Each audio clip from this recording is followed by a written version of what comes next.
I think the skills that I honed telling other people's stories hopefully came to play when it was time to tell ours. Here's a little veterinary secret.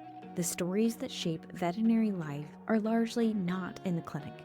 While our work is a large part of what we do and even who we are, the real stories behind you and your coworkers happen at home and in all the small, funny, exhausting, meaningful moments that you often don't see at work. Welcome to Vet Life Reimagined, where I always try to go beyond the work and get to know the people behind the profession. Because behind every veterinary professional is a family, a partner, and a whole life built around the realities of this career, all with the love, support, and chaos that come with it. Today's guest is not a veterinary professional. Patti Eddington is a journalist, dance fitness instructor, and gifted storyteller who has spent years capturing the humor and heart of an extraordinary life, married to a veterinarian for almost 45 years. And she put their adventures into a book called Don't Look in the Freezer. Patti married her veterinary student boyfriend, Jim, when they were in college, and while she expected their life together to center around animals, she wasn't quite prepared for all the shenanigans that would come with it. Her life has been incredibly happy, but probably not as glamorous as some might expect. Today, Patti shares her fascinating story and the process of writing a book. She has a unique vantage point of veterinary medicine that is so valuable for us to stop and listen to. This conversation is veterinary medicine. It's about the people who live it, love it, and carry it home with them, and the families who make that life possible. Let's get to the conversation with Patti Eddington. Welcome, Patti, to Vet Life Reimagined. I'm very excited to have you on the podcast. Now, you're a little bit of a non-traditional guest, so you are not a veterinary professional yourself, but I'm really excited to hear your perspective, having a family of people in the veterinary industry. We're going to focus on you and your story, so I'd love to know a little bit about maybe even starting from when you were growing up. And I know you said you were an only child. You probably had very solitary activities that you did, but were animals part of your life? Yeah, well, thank you. I'm so delighted to be here. I've been listening to the podcast. I love it. You're doing a great job, and it's really interesting, all the different guests that you have on. So, yeah, I'm not a veterinary professional, but I've been married to one for almost 45 years. And I met my husband when I was 16 and he was 17. And he told me one of our first dates that he was going to be a veterinarian. And I'm like, oh, isn't that hard? And he's like, yeah, I guess so. But he knew from the time he was 12. Yes, I was raised in mid-Michigan on a farm, and I was adopted. So I came to live with my parents as a foster child when I was 20 months old. And one of my very first vivid memories, I was 4, and I was taking a nap, and I was awakened by barking. And I remember so distinctly, like, getting out of bed and going out into the living room, probably rubbing my eyes. And my mom said, we have a surprise for you outside. And it was a little dog. And someone who worked with my dad said, I have purebred German Shepherds. And would you like one for your daughter? And Dad said, I probably should have thought, why was he giving me a purebred dog? Just here's one for you.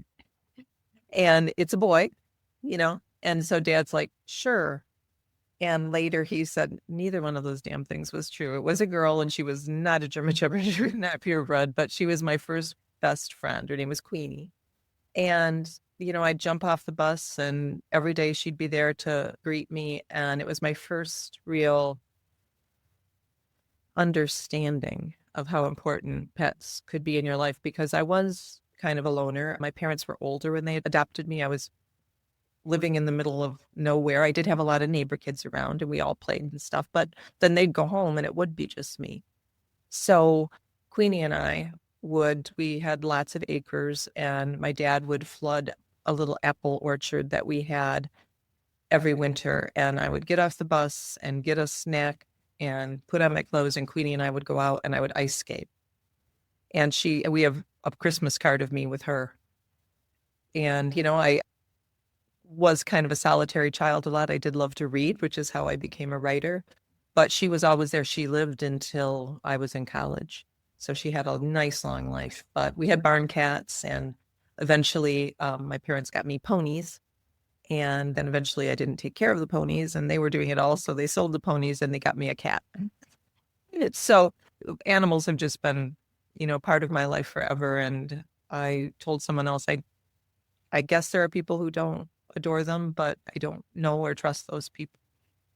Reading some of the stories in your book, I could definitely tell that you equally care for animals. There were some stories about like you scolding people for mistreating animals, which is good because I think it does give you an understanding of what your husband does and why he did things. Is you, and you said like a lot of the times when he would get called away from the family, you didn't mind because you wanted him to help the animals. So I could tell you have also a very big heart for what he does.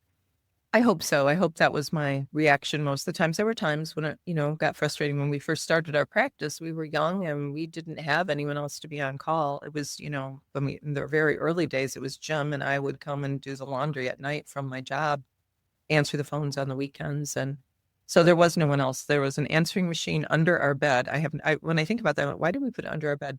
But there was an answering machine and, it went off and all hours of the night. And before we had our daughter Molly, we didn't have her for 11 years after we were married. So those first years, I usually would pop up and go with him to the calls to help if I could. We were young. It didn't seem to matter if we slept as much as it seems to matter to me now. But yeah, I feel like I got the best of both worlds. I don't have to do all that hard work, but I sure got to see all the stories through the years and enjoy them for the most part. I was going to say, I don't know. It sounds like you did some work too. Don't sell yourself short. But, going back, you mentioned, you met your husband and started dating when you're around 16 in high school. And he was already saying, he was thinking about being a veterinarian. And I think also, I think this came up in the book too, is this was also around the time that the James Herriot books came out. Is that right? Or yeah, I think they may have come out before that, but I started reading them anyway. Yeah, they might have gone in the early, I honestly don't know, in the early 70s or so, but certainly I remember reading them in college and rereading them. And, it was pretty much mandatory. People of our generation in vet school, everybody, knew. I run into younger vets who don't know those stories now. He was in the Yorkshire Dales. That isn't his real name, but they were really lovely stories. And there was I wouldn't say there's a bite to them, but every once in a while, some real truisms would come in. The thing that I think of most about that, because it certainly is true, and maybe a lot of your listeners who are veterinarians, there was a part in the book where James would be downtown and someone would come up and really loudly say, "Hey, Harriet, that thing you did for my cow didn't work," and everyone's listening and it costs this much and it didn't work. It's, and blah, blah, blah. And then someone else would come and say, "Really enjoyed what you did and that my cat's feeling a lot better," and really quietly. And that seems to be very true. If someone has something negative to say, we're going to hear it loudly. And if it's, if they're praising you, it's like, yeah, it was. Well, the reason why I was asking, I was curious if, when you read the books, did you, and then hearing your boyfriend / eventually fiance and husband, did you think that your life would be like that? Like, I didn't know how much the books kind of played into your expectations and like how everything ended up coming once it was reality. I don't know if I thought that it was such a different time. Harriet was writing about a time in the 40s. And, so we were 40 years beyond that and in a different country. And Jim did start out thinking he did work in large animal for a few years. He thought he would do mixed practice, but moved to Ann Arbor, Michigan, which is a college town. And his first job, mine was at a little newspaper in Chelsea, Michigan. And his was working at a practice in Ann Arbor. And that was pretty much small animal. And then he did go and work with horses and never really did any dairy work or anything, which was a lot of what James Herriot was doing. He was doing a lot of farm calls. They did have, I think, called it the surgery in their house, actually.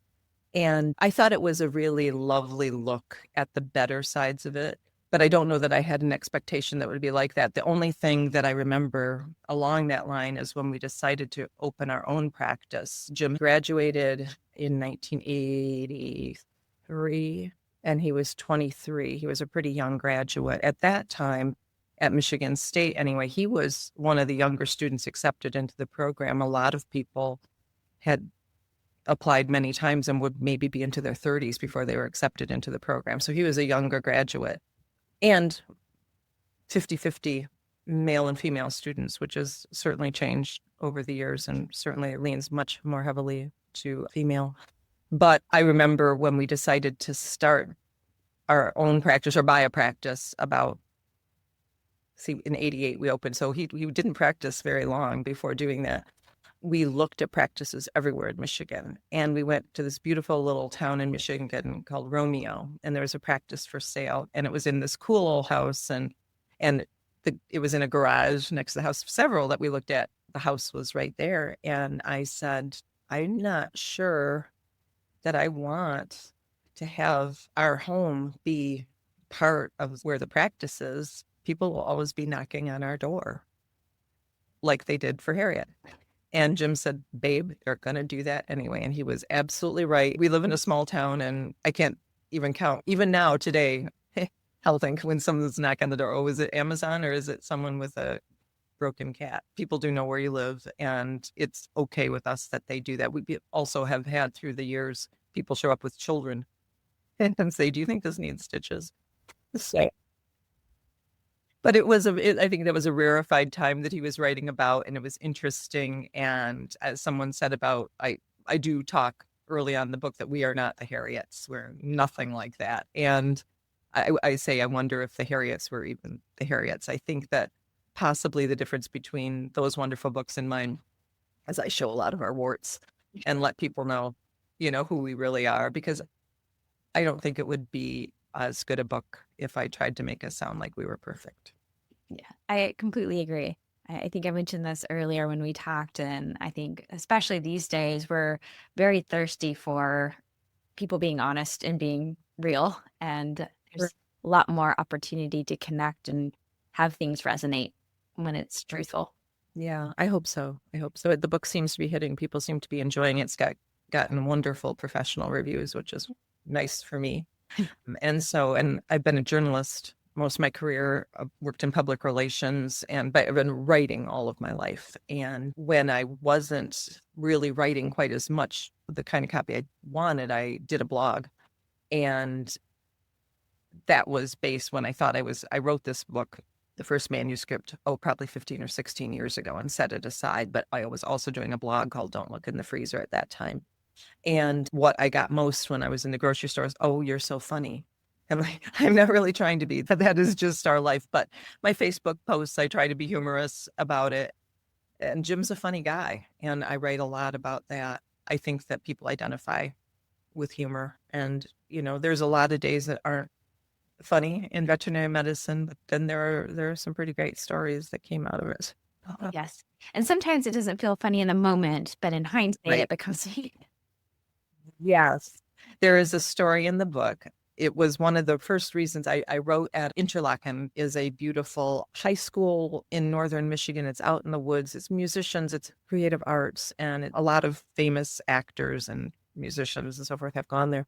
But I went to a writing workshop there, and one of the first things I ever wrote about Jim was a story that has made it into the book, and the chapter is called, Of Course These Things Can Always Turn Around. We had been on emergency calls all days on a Sunday. We had this theory that if the phone didn't ring by 11, we're going to be okay. But if it rang, you're going to be going. It was not scientific at all, but we were in and out and in and out and in and out. And Jim had a dog who had a traumatic head injury, and he didn't have a lot of hope for the owner. But he did what he could. And I call her Phoebe in the book. I honestly don't know what her name was. But back we went home, phone rang, back we went again, back and forth and back and forth. And on one of those trips, Jim checked on her, and she was sitting up in her cage, smiling, wagging her tail. And he was, just so proud of his immense veterinary skills. And he went to the phone, he called the owner, and they weren't there. And it was the time before cell phones. It was probably in the very early 1990s. And back we went home again. We didn't even walk in the door and the phone was ringing. We had left the clinic maybe 15 minutes before we were back there. And Jim's like, I'm going to try that guy again. I'm like, okay. And gets the guy this time. He's on the phone and I can hear him saying she's doing great. Her respiration's great. She's sitting up. She's wagging her tail. Meanwhile, I go to the back room to pat our clinic cat, and Phoebe is taking her agonal breath, 4 paws up. And I didn't know what to do. I went running to him with making universal slashing motion across my throat and going like this. And he's like, and I said, and he's like, Dad? And I'm like, I think so. And his face, I'll never forget. All the joy, of course, went out of his face. And he's on the phone with the owner telling them how well the dog is doing. And he said, of course, these things can always turn around. Here he was at the top of the world and then pulled right back down to reality. And that story got such a good response from the people at Interlock. I'm like, oh, maybe there really is a book here. Maybe that people will enjoy hearing some of these stories. So that was kind of the impetus of it way back when. Yeah. I'm sorry if this is a silly question. What was it about that story? Because you're surrounded by creatives that understand like the importance of climax and it. I'm curious, like, what was it about that specifically that they're like, oh, you might have something here? I think it was a little unexpected. They weren't veterinary professionals, so I guess they probably thought, hey, the dog's going to be okay if it looks okay now. So maybe you folks would all know, well, I'll be a little more cautious. He was so young. Right. Maybe give it a little while and make sure. But he was just so anxious to tell the owner it was going to be okay. I think it was just the unexpected nature that, oh, that could happen. And honestly, someone did ask me, what did you do? And I'm like, I don't remember. I think I advised him, because he couldn't then say, oh, wait a minute. So he hung up. Oh, guess what? No, didn't mean any of that. So he hung up and he just went back to check. He's like, hey, I'll call you back later on, and he went back to check because I, could have been wrong. And she had indeed passed on. So I think I advised him. He's like, now what do I do? I mean, I just was being a jerk and saying this is all going to be fine. And I said, well, you can't do anything except, tell the truth. But why don't you, as a kindness to them too, wait a little bit. Don't call them back right this minute. Because whiplash, they're just like, wait, what? So I think he waited a small amount of time and called him a little bit later and said, hey, I'm so sorry she did take a turn. But, it's one of those can't win situations. We'll never forget that day.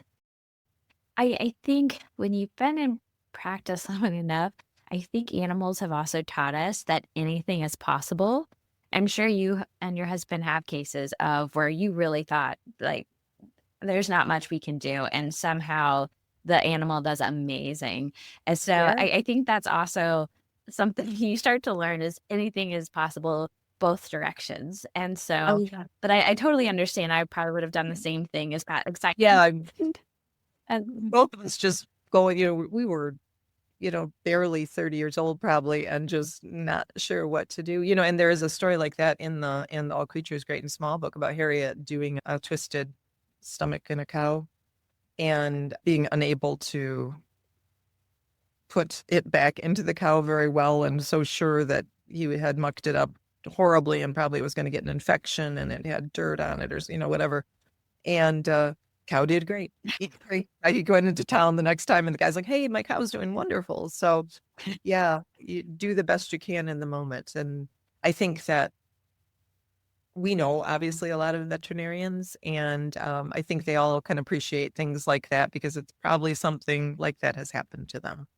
Well, I wanted to ask you more about being a journalist because I mentioned this to you as well. Not only do you have this unique perspective of being the wife of a veterinarian, but you also have the mind and the eyes and the communication skills of your journalism background.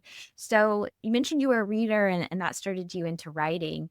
What did you start doing journalism wise? Because I know there's like lots of different ways you can take that. What did you like to do? Yeah, I loved doing feature stories. I did have to cover news. I graduated at such a different time in journalism in the early 1980s. I graduated in 1982 from Michigan State, and Jim was still in vet school.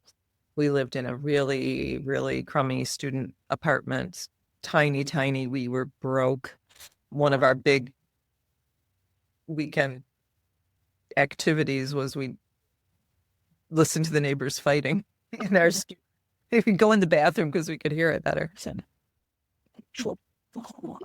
And we didn't have any money on Wednesday nights. We would go to, they used to have, when I used to eat meat like that, they used to have 79 cent or something like that Whopper night at Burger King. And we would go and each get a Whopper and we'd split a Diet Coke or whatever.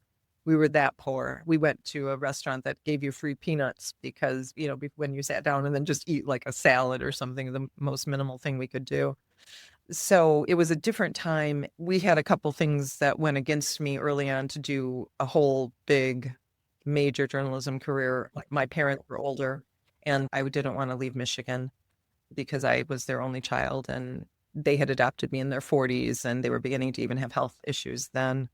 I had my first journalism professor at Lansing Community College before I transferred to Michigan State came to me and said, I think you have something here. And I think I can probably get you a scholarship at Northwestern.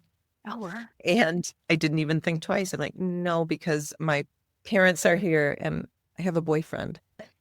I never even considered even going then. So I was kind of then tied into working at small newspapers. And I worked at several small newspapers in Michigan after graduation, a couple weeklies. Then Jim moved across state after his first job to work near Grand Rapids. I worked in Holland, Michigan for the Holland newspaper and the Grand Rapids Press at their bureau. And then I went into public relations for a while. I mean, I had to cover murders and I had to cover fires and sad things. But I always felt that what I really was best at was writing about people's lives and feature stories.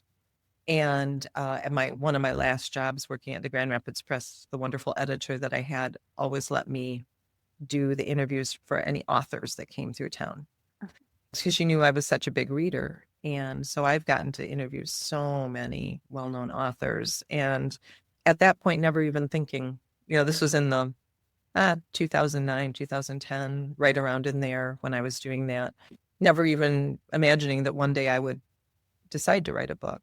But it made sense to me after a while. I think the skills that I honed telling other people's stories hopefully came to play when it was time to tell ours.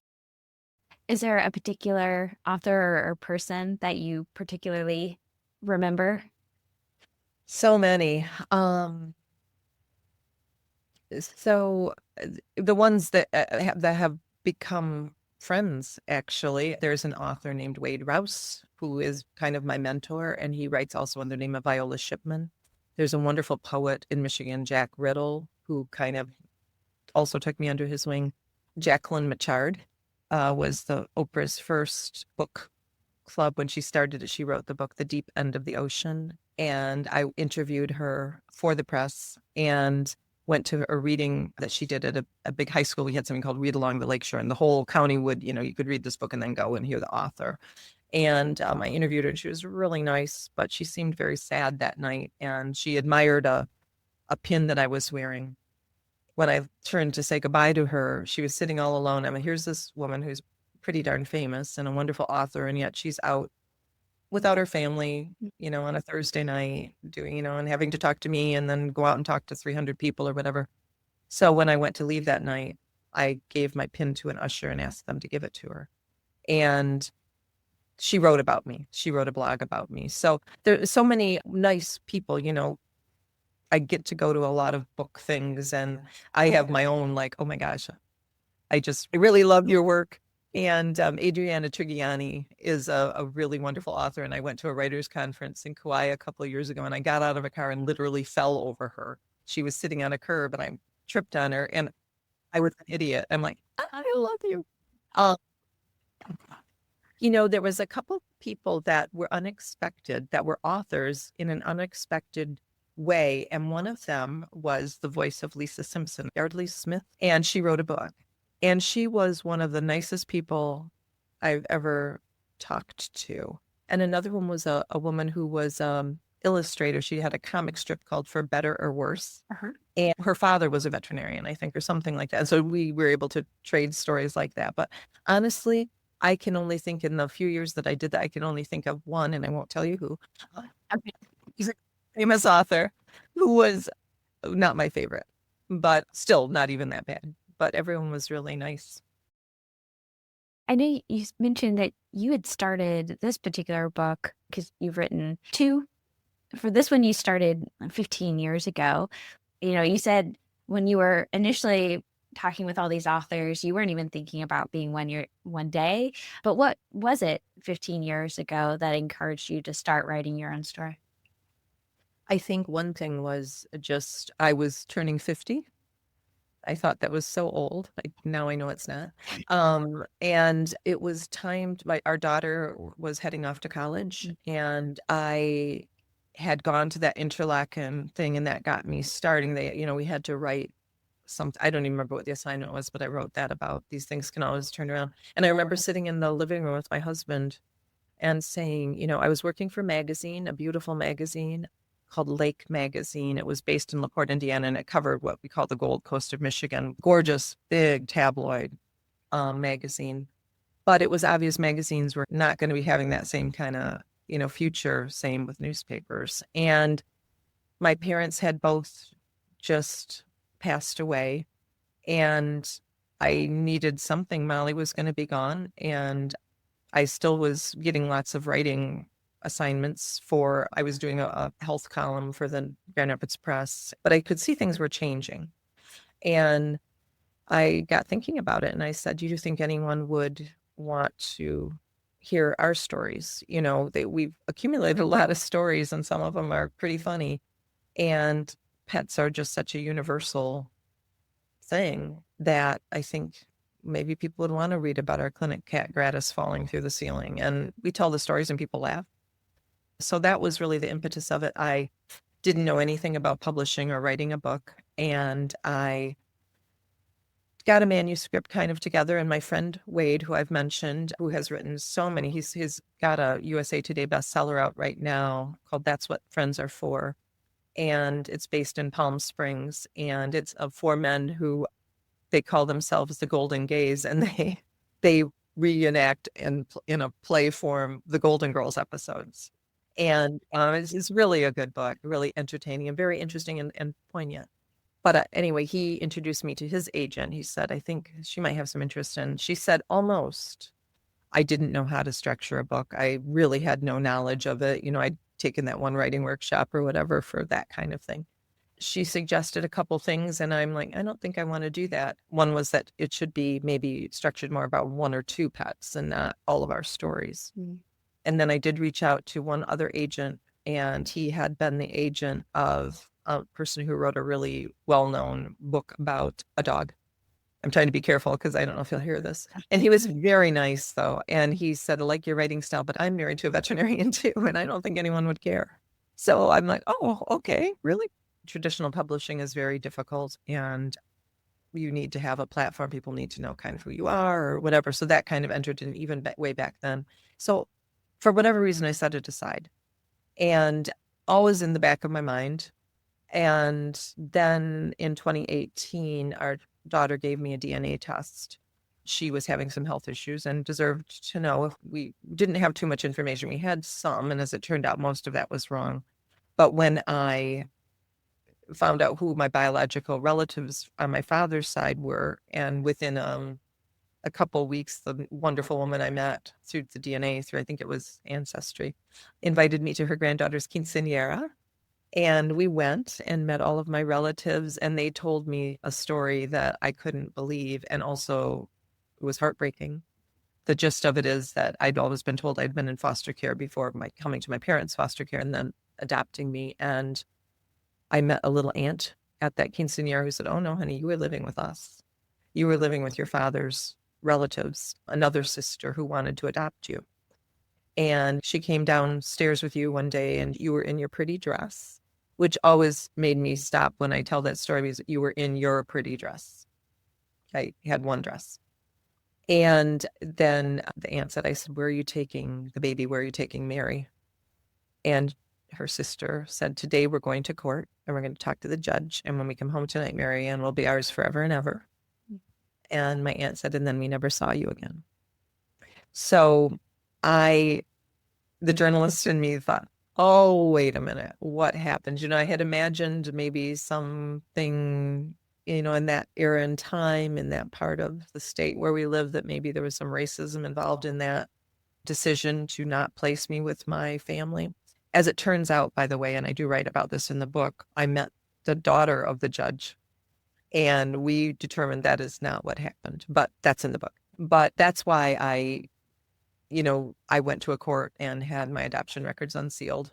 And what was in it was even more surprising than that. So I didn't really feel like there was anything I could do but write this story. It was so intriguing. And it's called The Girl with Three Birthdays. And while that was in process of being published, and it takes about 2 years for a book to be published, there was some downtime. And I thought, you know what? I'm really liking this. This is kind of fun. I get to talk to nice people, and, I might as well haul out Don't Look in the Freezer. And I did, and I rewrote the entire thing. And then that was accepted. So yeah, this Freezer was kind of my first book and my second book too. That's really interesting. That sounds like such a journey to learn more about yourself. I am glad, though, that it encouraged you to start writing and doing more of the novels to tell more stories. I'm sad to hear that someone thinks that no one wants to know the point of view of the spouse of the veterinary professional. It's such a unique vantage point that I find very important. The spouse is the person that's there when we come home every day, and the one who sometimes has to help. My husband's very lucky that I don't work in clinic, so he's not used to having to clean up fluid, say, from the floor. You didn't have to kick off your suede pumps and get under a tape. Yeah. So some advantages there, but yeah, like you're in the thick and thin of things. You see a unique perspective that, I talk about our work face, trying to keep straight face and try to get through very hard situations. And then we've used up that energy that it takes to do that and then go home. And that's where our family is waiting for us. And so if we don't have that strong support system, if we don't have the people that we can feel like we are ourselves and that we want to go home to help us, that's how we make it. So I want to thank you for being a spouse of a veterinarian, because I know that it's probably not the easiest role. On that note, you said a lot of times you did in mind, although sometimes in the moment, like it's totally understandable to get upset over something, but not spoiling the book at all, but what are some of the stories in particular that you wanted to share with the world? And the other question, sorry, I'm really bad at asking multiple questions at once. I'm also curious to know, because I think you said you narrowed down the book pretty significantly. How do you decide on the stories to keep and the ones that you had to remove? Luckily, I have, 100 editors who help me with that. Like, and they would say, yeah, this doesn't seem to flow. Or I have a really good friend. He's the husband of a wonderful friend of mine. His name is Donovan, in case he's listening. And poor Donovan, I put 2 of his stories in, and both times they tossed him out. Oh. But yeah, luckily, that you have people who are reading it too. And because, yeah, there's so many more stories. And every once in a while I'll say, oh, I forgot I could have put that one in. Or Donovan's wife, Becky, said to me, she was one of my early readers, and she said, you have such a knack of like grabbing parts of a story and then putting it with another story. And maybe it's not even in the same era or something. But I think all those years in journalism, I was able to kind of figure that out. But the stories that are in the book are pretty much the family lore, but I did update it a lot. And like I say, the book wouldn't have been the same book had I published it way back when. I'm really glad that both of those agents said no, thank you. And I think, the second one, I think he probably realizes that there were stories there. I think it probably still had to come down with platform and you're not very well known or that kind of thing. I'm with a publishing group called She Writes Press, and it's too much to go into now, but the founder of that did work for one of the big 7 publishers, and she was dismayed at how writers who did have a good voice and did have good stories would not have an opportunity to tell their stories if they didn't have a huge social media platform. So she's come up with a whole new model. And it was important to me. It's not important to everyone, and I have absolutely nothing against self-publishing, but it was important to me that someone else said, we think these stories are worthwhile. And so she gets, I think, a couple thousand manuscripts a year, and they are selective. They do about 100. That was an important part to me. And then they have leveled up, and we're now distributed by Simon and Schuster, so it's a really nice wide distribution. But yeah, I now see I've answered so much. I forgot what the question was. How did I decide what stories to put in? Then, yeah. The first part of the book is a little bit linear because I had to give people a starting off point. This is who we are. This is how we met. This is how our first animals and how poor we were. And then this was the hardest thing that I had to do. A lot of the stories, they could go anywhere. The book isn't necessarily, hey, we started in 1981 and it's 2026 in line. I talk about the dogs we've had. Well, that spans decades. But I kind of compartmentalize that chapter's called Houndapalooza. Then that naturally followed our dog now. We've always had bigger dogs, and he was brought into the clinic by a local shelter because he was brought to them with a dangling leg, and the leg couldn't be saved. And so it was removed, and he went to live with my daughter who fostered him, and she sent me a picture of him, and he's a terrier cross, small, and she had made him pajamas, and she was holding him. I found your new dog. We were dogless for about 9 months after we moved, and our greyhound had passed away. And she's like, that's your new dog. Right here he is. And I'm like, oh, he's so cute. And Jim was like, I want like a big dog. And I said, he's missing a leg. And he looked at him and he said, oh, why not? And the next chapter is called Here's Why Not. Our dog now, Dave, also known as Damn It Dave. And he's something else. He's full of personality. So that chapter necessarily followed. We've talked about the other dogs and then this. So the mishmashing and deciding where to put things in the book was interesting. And that the editorial staff at She Writes was so helpful. I have a chapter called Standing on the Corner Watching All the Squirrels Float By. And it happened a while ago, but it could go anywhere in the book. I mean, it's just something that happened to Jim and I. We were taking a walk in our beautiful town, and there were hundreds of squirrels floating down the waterway. And we're like, what is this from? And the chapters always go on, to talk about something else as well. But I really had wonderful editors, and they helped form it. This book had something called developmental editing. My first book didn't. They said, nope, you've done a good job of putting it in order. So this book, I'm like, oh, they said that first time, this is going to be perfect. Well, they said, no, we think we need a little help on where to put things and what to put in and that kind of thing. So, and I'm so glad they did it. They made it such a better book. Well, the other book, probably, because you even said, because I was a journalist, I had to figure out what had happened. So it might have had a little bit more of the instinctual journalism qualities to it, that maybe it was a little more natural. And because, I've talked with several people who have written books, and it is like a whole nother experience. It sure is. And I like it a lot. I'm not doing it again, but I like it a lot.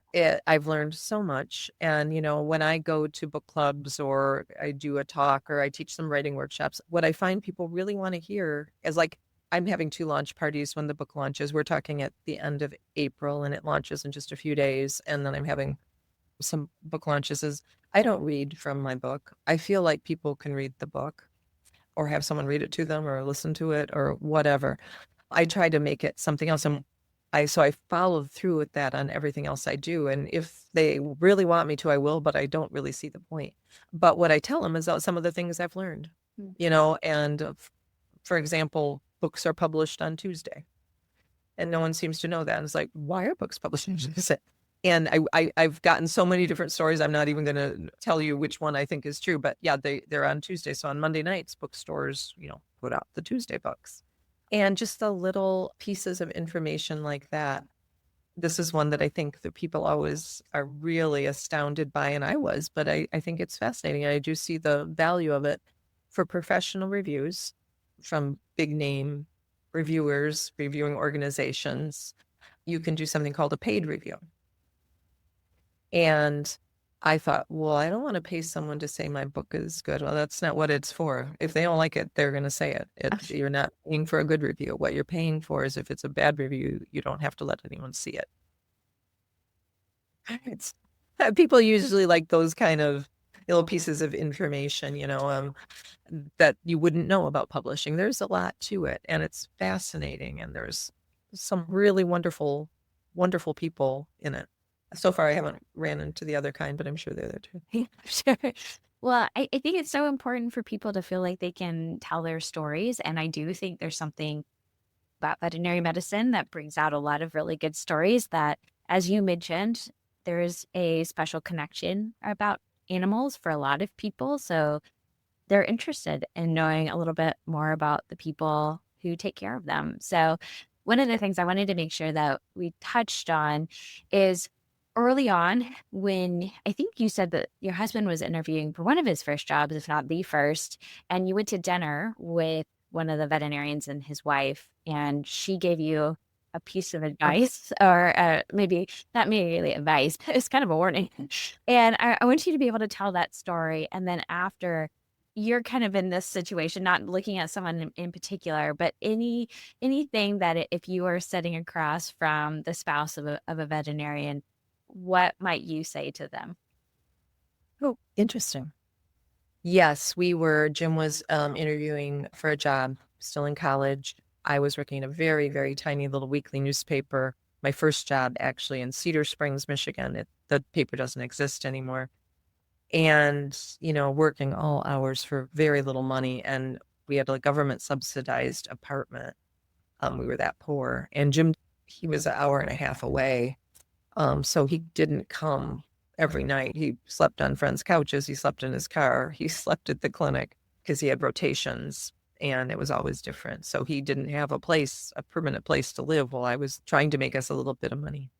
And I think I'm not kidding, I think I made like $167 a week or something like that working, it was crazy.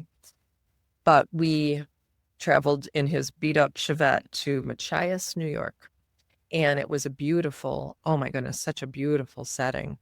It had nothing to do with who Jim and Patti were. It was not right for us at all. We were willing to go anywhere. They very wisely didn't offer Jim the job because I always blamed myself, because I remember them talking to me and saying, you're a journalist. The closest newspaper is in Buffalo, and it's an hour or something more away. But they were a lovely couple. They had a beautiful home, and they hosted a dinner for their staff, for everyone to meet Jim and so forth. And I remember the woman, she was very physically beautiful, and she was also just a commanding presence. And as we were cleaning up or something, she took me aside and said, I just want you to know you're young and you're eager and everything looks all sunny and bright. But what you need to understand is that, and they were large animal, one day there's going to be a cow sick on one side of the fence, and you're going to be sick over here, and he's going to choose the cow. And I'm like, oh, he wouldn't. That's always stuck with me, and I do write about it in the book. There's a chapter called In the Event of a Zombie Apocalypse. It was our daughter, fears growing up, and how she had intended to deal with zombies in the event that they came, and she was going to go to the clinic and get the clinic cats and bring them home and make them safe. And I said, but of course, when an apocalypse really happens, it's not zombies, it's something like a sore foot. I had a huge issue with my foot, and I couldn't walk, and ended up having to have surgery. It was in immense pain for weeks, and the surgery was horrible. And I say in the book, people see Jim and I, we've been together a long time. We do love each other. We're happy. We have pretty much anything we could, have hope for in life. But if you think that we've never wanted to run away, you're absolutely wrong. And it was during that period that we had one of our hardest times. And I needed to go to the doctor, and Jim couldn't get home to take me to the doctor. And I had to get myself out of the house on a knee walker, on icy driveway, and get myself to the doctor. And I'm like, there's the cow, right? Now I understand. In his defense, he sent his office manager to help me, to get me there. And I was, no, I'm not doing it. I'm going to do it myself. So Yeah, it didn't happen too often. And I hope that I've been understanding. I can't think of any time that I got mad. I can think of one time crying because we weren't be able to do something, and one time being disappointed on our daughter's behalf. But for the most part, he got to every dance recital and every swim meet and everything. He somehow magically made it work. I wouldn't give that advice. I mean, it was true, but I don't think that it's always true. Know what you're getting into. I guess if you're young, ask the question. If your wife's a veterinarian, say, so what do you think I can expect? Do you do emergency calls? Know what it is. At that time in history, so many of us did, emergency calls, and now there are more emergency clinics and so forth. But there's still hard days and long days and frustrating things. And I know that it's been helpful for me to understand my husband's personality and to know that I don't talk to him first thing in the morning. I got him a coffee cup that said, no, no way. Give me a minute. Okay, go. You can talk. And I can also tell when something's happened and he's not telling me, very, very rarely if they lose a patient or something. And I can just see when he comes home. And I think just being aware of what your spouse's job is going to entail, knowing them well enough to know, and not being afraid to ask for what you need, and say, yeah, I'm so sorry you had a bad day. Can I tell you a little bit about mine when we're done talking about yours? Try to take some time not to talk about it all the time. I swear we sit out on our deck with a glass of wine on a Thursday night as our Friday night because Jim doesn't work Friday and I teach dance fitness and I don't teach on the weekend. And we sit out there and almost every Thursday now I have to say, okay, no more. If we don't want to talk about what's going on in the world right now anyway, let's figure out something else to talk about because otherwise we're just going to take all of this into the weekend with us. I don't know if that's helpful, but I think that's what I'd say. Just be sure you know the situation. Yeah. Well, since a lot of veterinary professionals are the ones listening to this, is there something in particular that your husband did really well that you would maybe encourage other veterinary professionals to do as well with their spouse? Oh, with me? Yes. Anything that you think your husband did very well that either helped your relationship, but also, I guess you have a good vantage point, something that you think your husband did very well that allowed him to do a very hard job well. I think that I can answer that one a little more easily. I've had a front row seat to watching how Jim treats his staff. He's generous always and understanding. I think the thing that I've been the most impressed with is that he will say, if your child is sick and you're here, why are you here? Family is the priority. And it really is. We're going through a nice new phase now. When all of us were young, we have a lot of staff that have been with us for many years.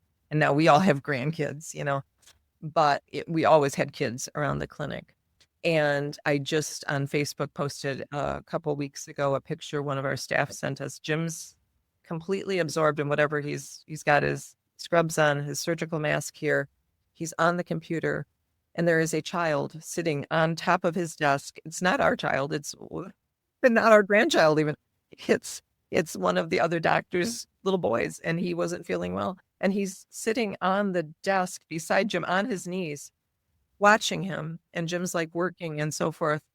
The response that got, and because you could just see he was welcome there. I think that's the feeling of family and community that Jim has. We had a veterinarian once and Jim took her child to school many times.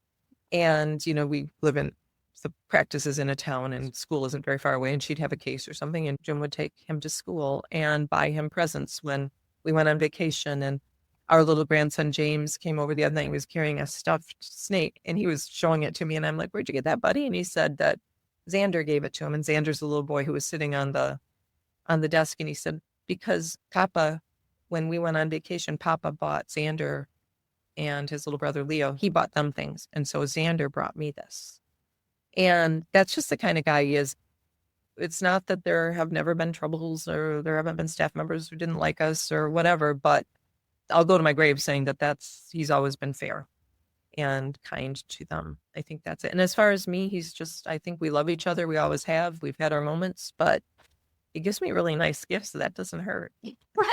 Knowing your love language does help. That's it.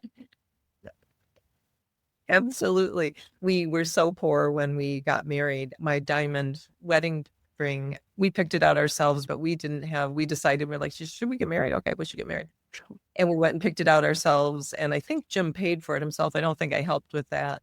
But the night he went and got the engagement ring and he brought it to me with a red rose, we went to the Michigan State University library and studied.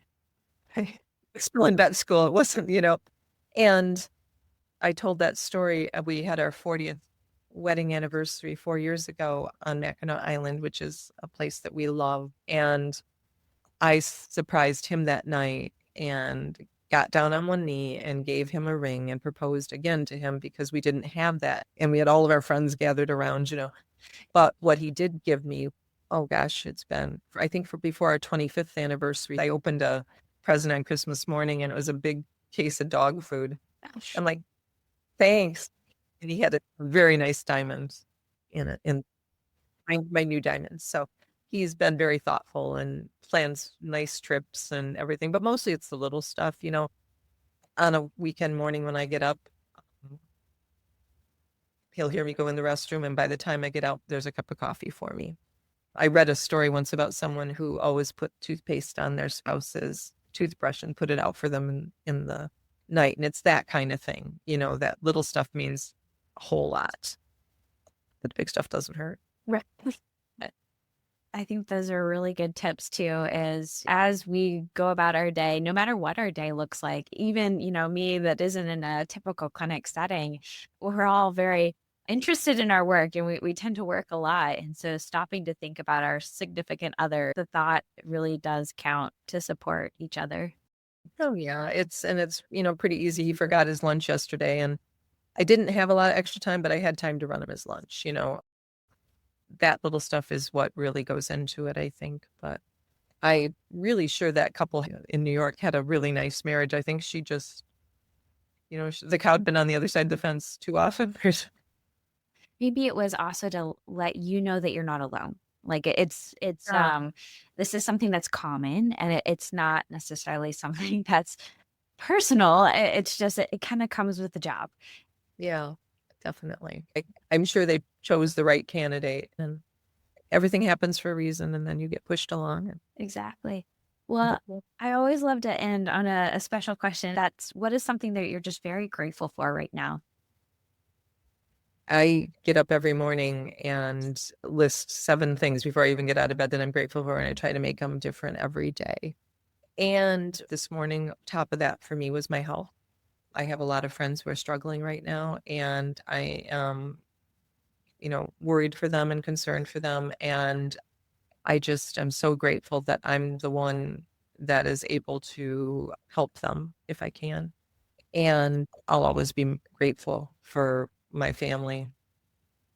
And I taught my dance class this morning, and our wonderful class manager, we had a friend who had a loss today, and she said, I just heard something, and I think it's so important, and I think it is too. She said, whenever we feel sorry for ourselves or whenever we're thinking about our troubles, she said, think about your friends, the people you know, and if all of their troubles were piled on a table and all of your troubles were piled on a table, would you rather have theirs? And most people would say no. Maybe it's just because we're familiar with our troubles. But no, and I'm grateful for, this book coming out. I've done a lot of podcasts so far and NPR, and you're the first veterinary professional I've talked to. Everyone else is usually a support person or working in the rescue. And so it's been a nice change for me too, and to hear your questions. And thank you. I wish you everything you've got coming up. I appreciate that. And I encourage everyone to support you, get your book and learn more. I think we need to keep listening into other perspectives of people who really appreciate what we do too. And I think that was something that you heard too, is that after reading the book, people understood a little bit more about veterinary medicine and appreciated their veterinarian and their family. a little more too. Yeah, I have heard that a lot from early readers, and a lot of the reviewers have said, now I'm going to have a new understanding of what happens, when I go in, or what the cost is and why. There was a woman early on in our practice who stood in the lobby and yelled across that she wouldn't pay that much for a cat spay to support Dr. Moore's fancy wife and their lavish lifestyle. And even all those years later, I posted a picture of my Swiffer, and it had like electrical tape around to hold the battery. Could I buy a new Swiffer? Yes, but was so used to not having that we make do a lot. We're like, I can fix that, or I don't need that, or, that kind of thing. So, when people hear those stories, that I end that with her saying, lady, let me tell you, you think other people's lives aren't exactly what you think they are all the time. Patti's story is such a good reminder that veterinary medicine is never lived in a vacuum. It affects the people doing the work, the families who love them, and the everyday life that holds it all together. I loved hearing Patti's perspective and the way she captures both the humor and the heart of a veterinary life well lived. Her story is a reminder that there are so many important voices in this profession, including the people who stand just outside the clinic doors and see it all from a different angle. Thank you so much for listening to Vet Life Reimagined. Please share the episode and the podcast, and make sure that you're subscribed. And if you haven't checked out the Substack with the podcast guides, please do. It's the next step to capturing the key takeaways from each episode and applying them to your own life or in a group. Links are always in the show notes. Until next time, let's keep reimagining what's possible in veterinary life.